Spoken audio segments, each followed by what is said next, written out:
सुदैवाने त्यांना उमेदवारी मिळू दिली नाही, तर हा आयात कॅन्डिडेट आलेला आहे. म्हणजे पार्सल आलेला या पक्षामध्ये, राष्ट्रवादी पक्षामध्ये. त्यामुळे पार्सलवर भरोसा ठेवायची गरज नाही. तर हा आज कधी पक्ष बदलेल, उद्या पडला काय निवडून आला काय, हा कधी पक्ष बदलेल याचा काय भरोसा नाही. मुस्लिम समाजाला जाऊन सांगावं लागतं.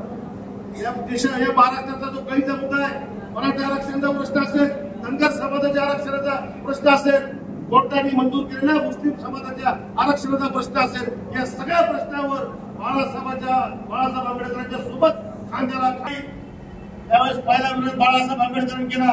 आणि या जिल्हाभरामध्ये जे शाहीनबाग आंदोलन तयार झालं, त्या प्रत्येक शाहीनबाग आंदोलनामध्ये जाऊन त्या ठिकाणी तुम्हाला मुस्लिम समाजाला पाठिंबा देणारा हा अशोक कार्यकर्ता आहे.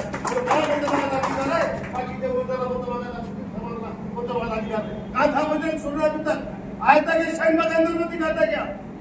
मुस्लिम समाज के आरक्षण में जब अपने मुंबई में बोलते निकले थे और था क्या वहां पर जब ओबीसीचं आरक्षण काढून घेतात त्यावेळेस ते बाळासाहेब आंबेडकरांच्या सोबत अंतरणामध्ये घुसून पोलिसाच्या लाट्याकडे खाणारा हा अशोकीय कार्यकर्ता आहे. आणि म्हणून बाळासाहेबांना विरोधाला तुम्ही वोट दाखवता कामा नाही. ही चर्चा करण्यासाठी ही संवाद पाहिजे. हे तुम्हाला सांगितलं पाहिजे आमच्या उमेदवार कोण आहे, आमच्या उमेदवाराचं कार्य काय आहे. ज्यावेळी तुम्ही चर्चेला बसाल त्याविषयी